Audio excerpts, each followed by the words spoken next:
Hey guys, we're back. We're here to talk about politics. You know what I'm saying? First off, I want to talk about these gun laws.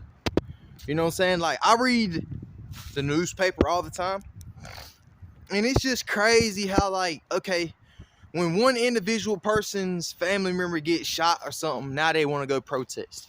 Okay, like, listen. So, okay, I understand. I get it. But one thing I want to always say, right?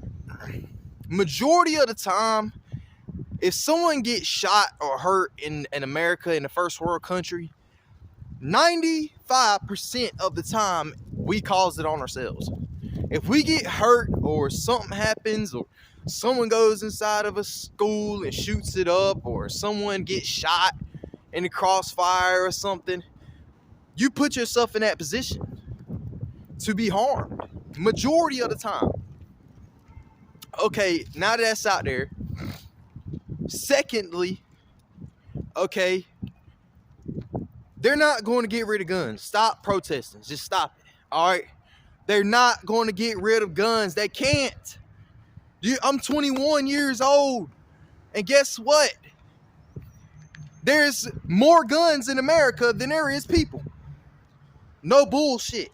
There is 10 times the amount of guns in America than there is the fucking population. You know who's got those guns?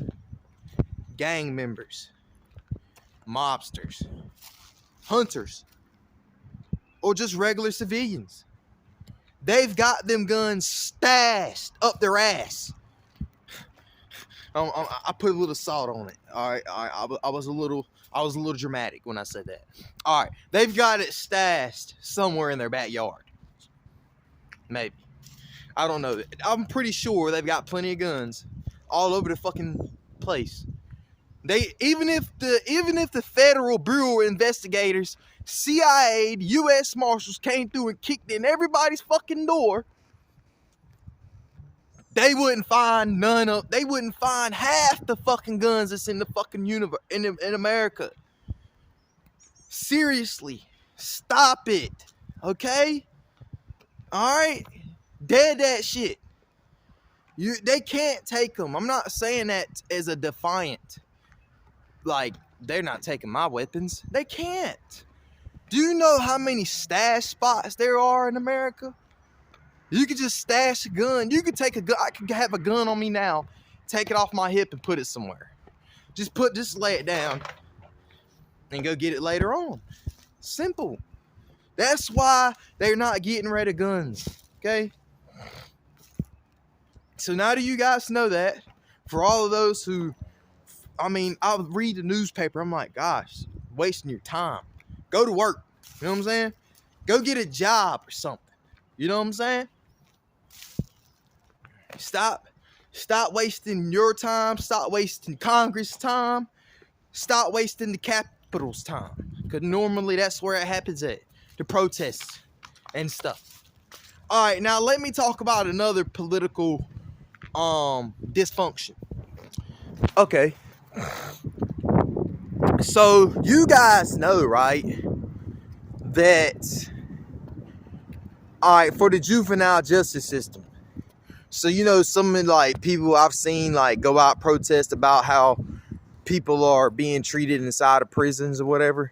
That needs to happen in some states, right? But when it comes to juvenile, most of the time, most juveniles across the state live luxury. I was a juvenile detainee, so to speak, if you want to say it like that. I was detained in juvenile before. So I say that to you guys to basically just let you know to just, if you're going up there to talk to a governor, how about shave? You know what I'm saying? Because I've seen like videos of people like trying to talk to the governors about juvenile stuff and just like trying to talk to the governors and politicians. Like, you need to go get a suit.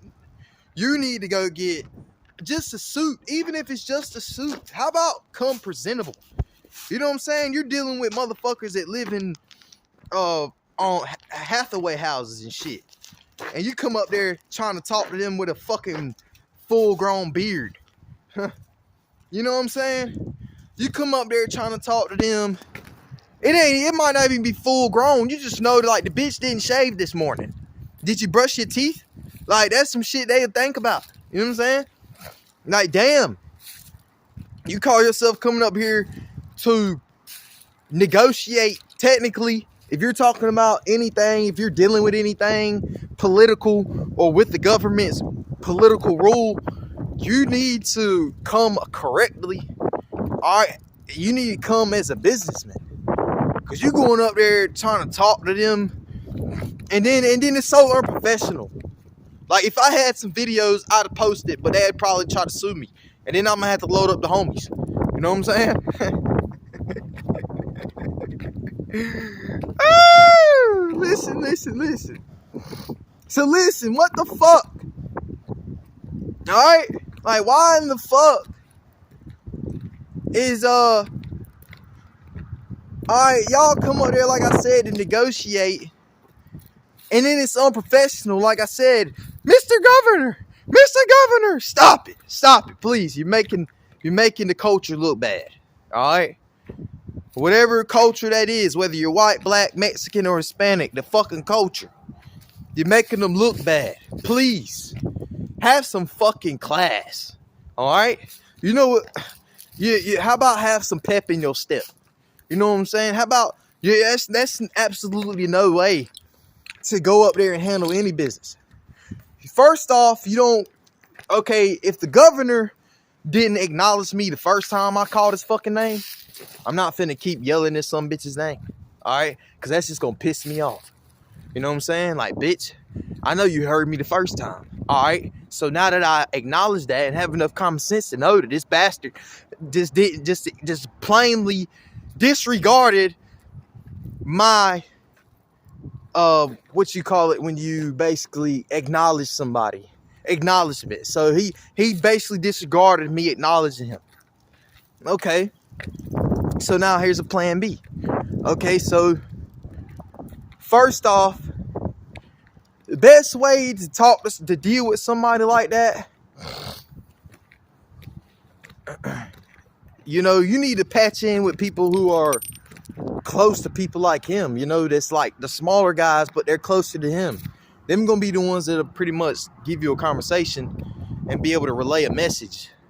Because you're not going to be somebody with a t-shirt that says Sprite, right? Let's just say it's a Sprite shirt on and some long johns and some Timberland boots. All right, and a face full of hair, and your head ain't shaved, and none of that, and your old lady and your family is obese. They're not even going to take you seriously. All right. So I know some people have been trying to deal with that stuff, dealing with the criminal justice system, but you're not going to get acknowledged like that. Okay, you're going to have to come a lot more professional than that right there. All right, let's do that. You know what I'm saying? How about go if you can't afford a suit, because I go and I look at GQ.com. Guys, that stuff is amazing. You know what I'm saying? I love every suit up there. So I go to GQ.com. All right.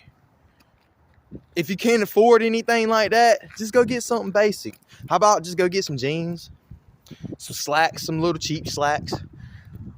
Even a polo assassin shirt. It's fine. Okay? It's only meant for one occasion. Nice collar. Everything's nice, decent for one time. Meant to wear just for that special occasion. And go get you some Levi's or some Hey Dudes or some I think there's some called Dockers. I think they got some Dockers or some shit like that. All right, go get you some of them, like $80. You know what I'm saying? Simple. All right. So I'm trying to help you guys out. I'm giving constructive criticism. not deconstructive criticism.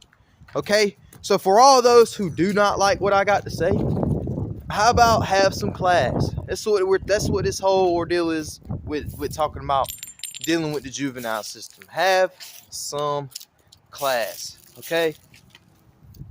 Subscribe. Please, I'd really appreciate it. Talk to you guys soon.